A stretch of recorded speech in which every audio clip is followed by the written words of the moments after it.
Have you ever just stopped dead in your tracks while reading a familiar book because you hit a passage that is completely wildly out of left field? Genesis chapter 6 is exactly that kind of text. Literally out of nowhere, it mentions these beings called the sons of God coming down to earth, marrying human women, and producing this bizarre race of giants known as the Nephilim. Oh, absolutely. And for centuries, this incredibly brief, strange little episode has totally puzzled readers. Were these sons of God just ancient human kings?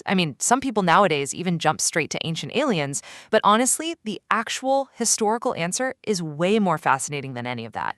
To understand what's really going on, we don't need to look to the stars. We need to look at a suppressed ancient text that unlocks this entire biblical mystery.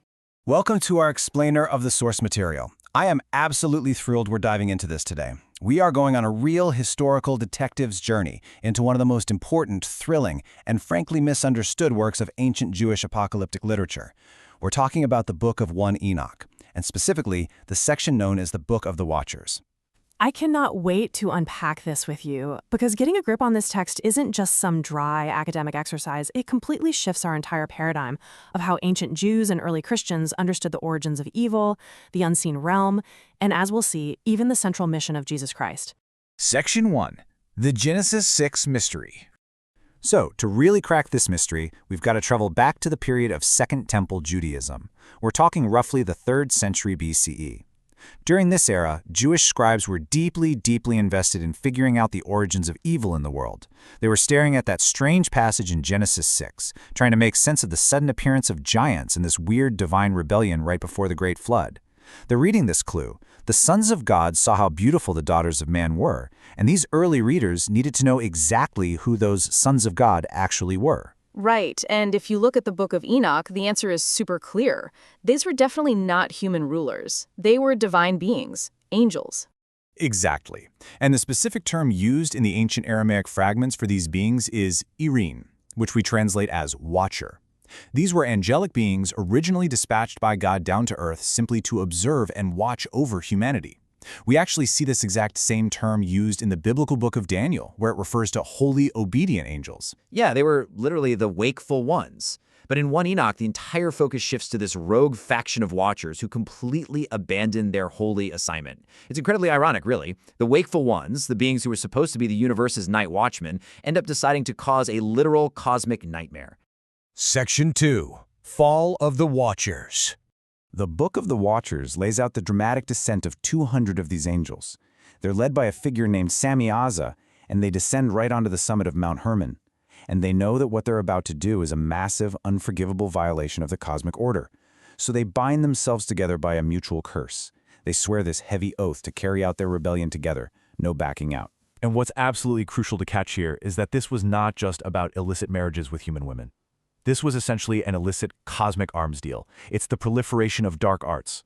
You have Azazel teaching humans how to forge swords, shields, and armor. He's literally introducing the technology of warfare, along with the use of cosmetics. Semjaza is teaching enchantments and root cuttings. Barakel teaches astrology. Chazakiel teaches meteorology. This wasn't some gradual human evolution. This was a sudden, corrupting influx of forbidden technology that resulted in immense bloodshed and spawned those giant Nephilim. So naturally, God responds to this absolute catastrophe. Enoch chapters 1 through 36 describe God dispatching his top archangels, guys like Michael and Gabriel, to bind the rogue watchers and destroy the giants. Now, as a textual critic, I can tell you that for a long time, the traditional scholarly view assumed that 1 Enoch's depiction of God's heavenly throne room was modeled on the Jerusalem temple and its priestly cult. But recent scholarship has really flipped that script. The phenomenal work by historian Philip Essler suggests a much better fit, which is the ancient Near Eastern royal court. When the Watchers rebel, God doesn't act like a priest conducting a temple liturgy. He acts like a formidable ancient king, think Darius the Great, dispatching his top military generals to violently crush a rebellion out in the provinces. Section 3. Jesus and Mount Hermon. Now, if we fast forward a few centuries to the 1st century CE, we find that this Watchers narrative wasn't forgotten, not at all. In fact, it provides a stunning geographical and theological backdrop to the actual ministry of Jesus Christ. Think back to where those 200 watchers landed to swear their blood pact. It was Mount Hermon. And in the Gospels, Jesus deliberately takes his disciples on a trek to the region of Caesarea Philippi, which sits right at the base of Mount Hermon. It is an absolute mind-blowing historical detective moment. Jesus marches his guys directly into the literal and spiritual ground zero of the Watchers' rebellion. Everyone knew this was the ancient recognized territory of the fallen sons of God. And it is exactly here, right at Mount Hermon, that Jesus asks his disciples who they think he is. After Peter answers, Jesus declares that he will build his church and famously says, "The gates of hell shall not prevail against it." Right, and when we read that quote through this Enochic context, we realize this is not a statement of passive defense. Jesus isn't hiding behind some fortress wall hoping the demons don't break in. He is declaring an aggressive territorial war. He is planting his flag right on the enemy's beachhead, the original landing site of those rogue watchers, and he's announcing that the dark forces of the unseen realm will not be able to withstand the onslaught of his advancing kingdom. Section 4. Influence on early Christianity.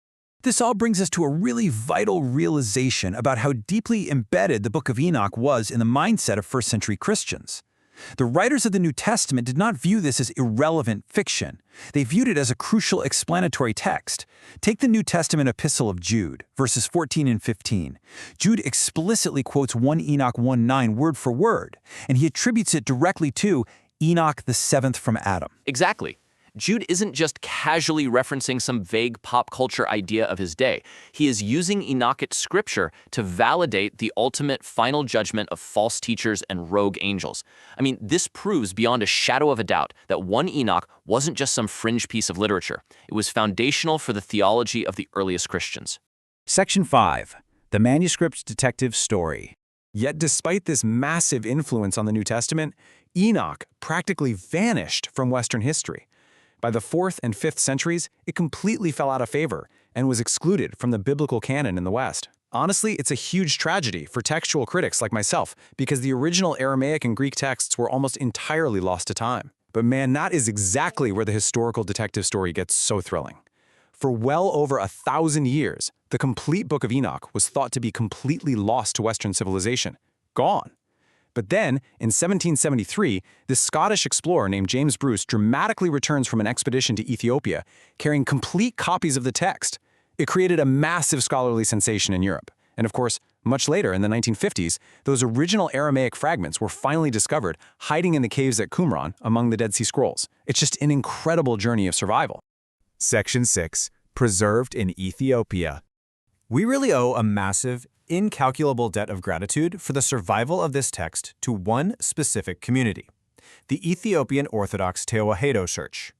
While the Western world lost Enoch entirely, Ethiopia preserved it, carefully, faithfully, and completely. They really did, and that number, 81, is incredibly significant. It represents the number of books in the Ethiopian Orthodox canon, which is actually the broadest biblical canon in the world. For the Ethiopian Church, the Book of Enoch isn't some apocryphal curiosity. It's not pseudepigrapha. It is living, breathing Old Testament scripture. It is read, it's studied, and it's entirely integrated into their deepest theological traditions.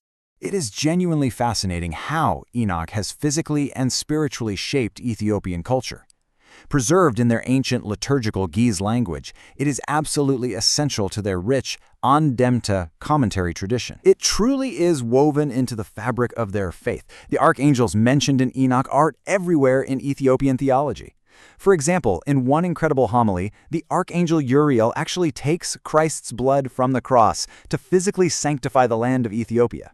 And the archangel Phanuel, who Enoch describes specifically as repelling demons, is still frequently painted onto traditional therapeutic prayer scrolls to drive away illness from the sick. It's a profoundly deep, respectful preservation of a living text. So after going through all this historical and textual groundwork, we have to step back and ask the big question. Why does this ancient text still matter for us today? Because it completely shifts our entire paradigm of biblical evil. Evil isn't just about human failure or making bad choices. According to 1 Enoch, it's about a cosmic rebellion, a proliferation of dark arts, and a very real unseen war. When we understand the fall of the Watchers, we understand exactly what Jesus was doing when he marched right up to Mount Hermon to declare war on the gates of hell. Exactly. It's a completely different lens, and it leaves us with a pretty provocative final thought. If the writers of the New Testament saw their entire world through the lens of Enoch's cosmic battle, what else might we discover if we start reading the scriptures with their ancient eyes?